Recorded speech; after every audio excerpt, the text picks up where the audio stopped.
Hello, and first of all, let's address the obvious.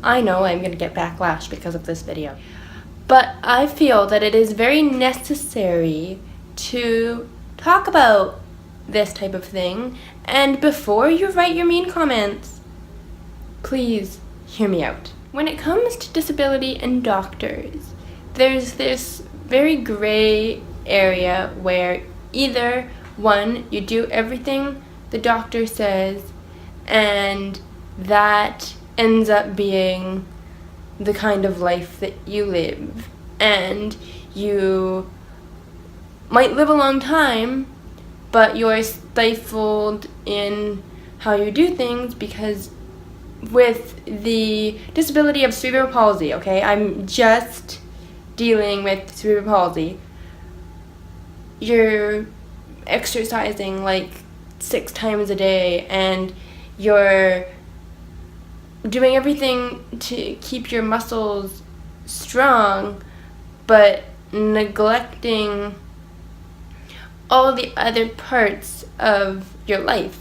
And I don't know about you, but I am not just a body, right? I have a life, and friends and family and activities I want to do. So I want to do those things. And yes, I need to have a certain amount of physical ability to do those things. And I want to make sure that I have that ability.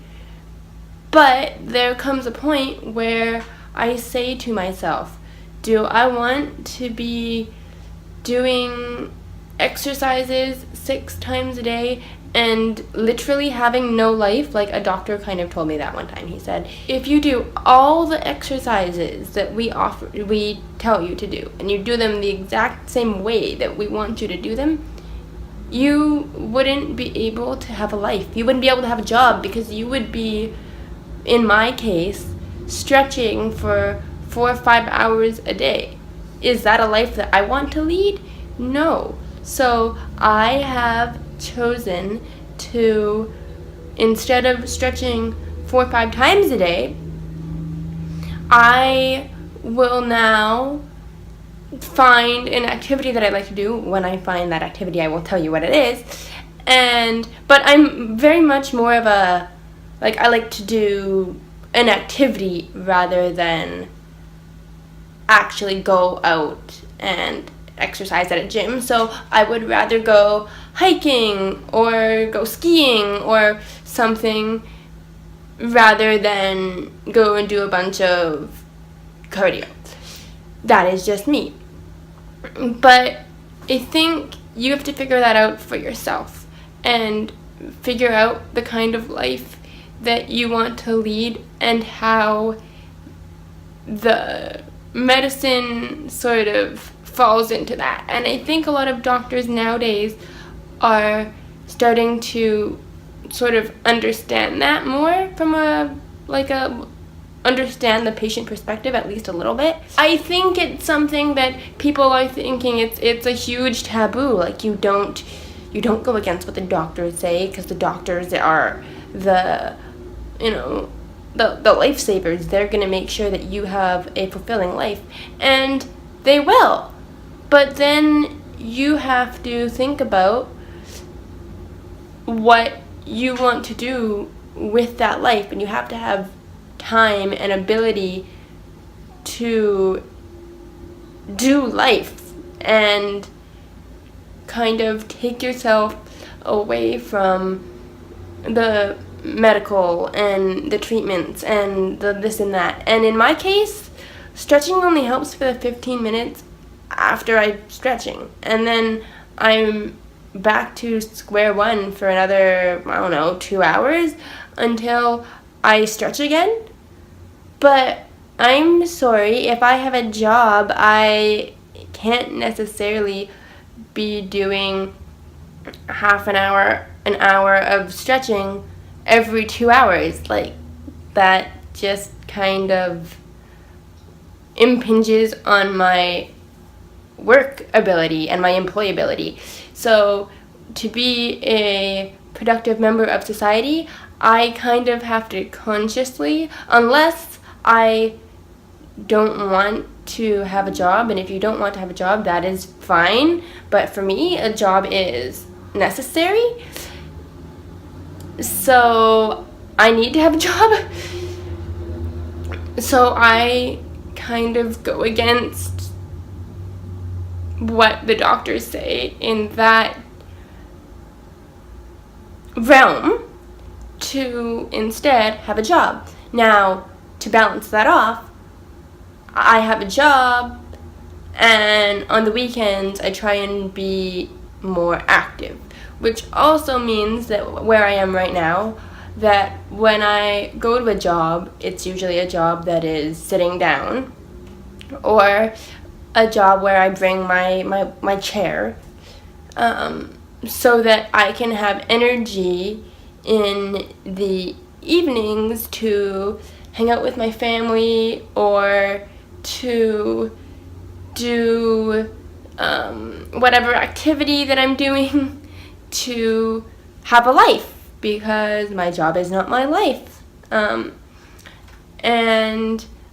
I think that's a very relevant and known fact in most circles, but when it comes to people who are chronically ill or disabled like myself, and possibly like yourself, the line gets kind of blurred, because you want to have yourself live longer, or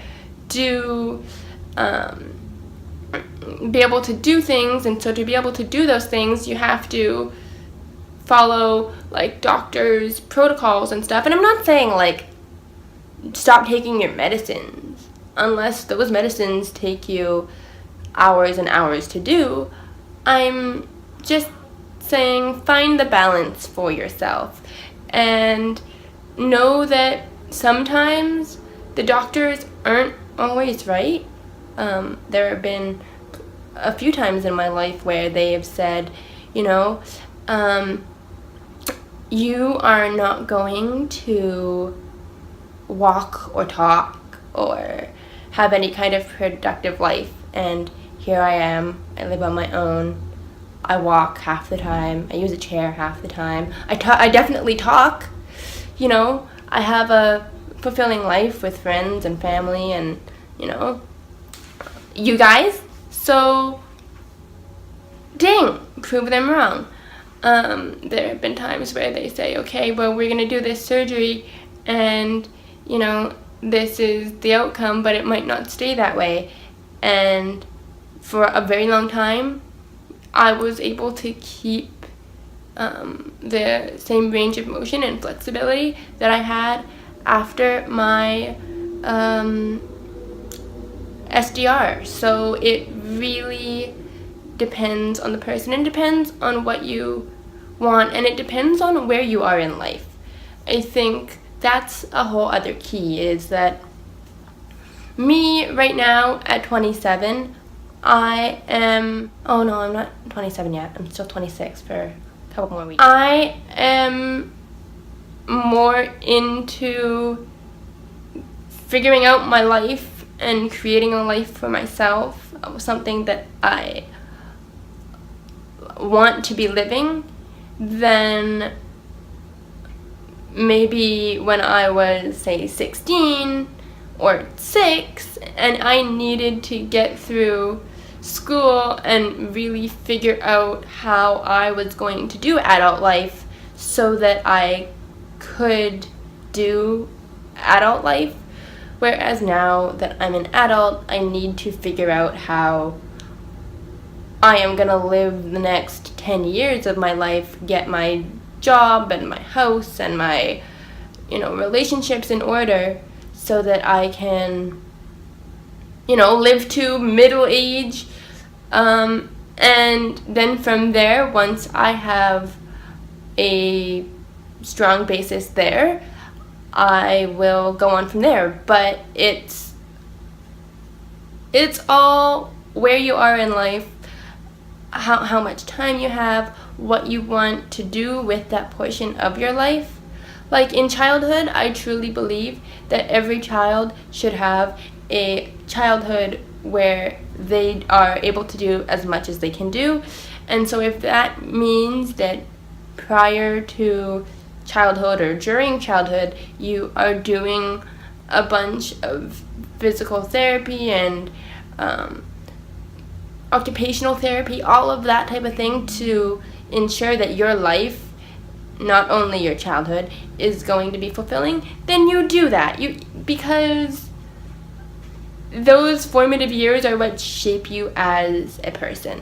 And I still have a wonderful relationship with my physiotherapist and my occupational therapist, but my physiotherapist and I think we're getting together for lunch in a couple of weeks.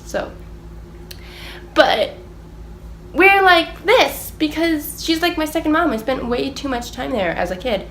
But it taught me a lot of life lessons. And they say that persons with disabilities grow up fast. And, I think you do if you're going to be, somewhat involved in the medical field from the time you are a young kid, just because it's the nature of the beast. And so that's not a bad thing either. But know that the medical field isn't all that there is, and that you can branch out. You can be somebody separate from your disability and your medical situation. You can be separate from that, and you can still follow like all of the rules in every other way and say like, okay, they want me to do 5 days a week of exercise, I'm just gonna do 3. Now, I want to say this because I could see parents getting mad at me.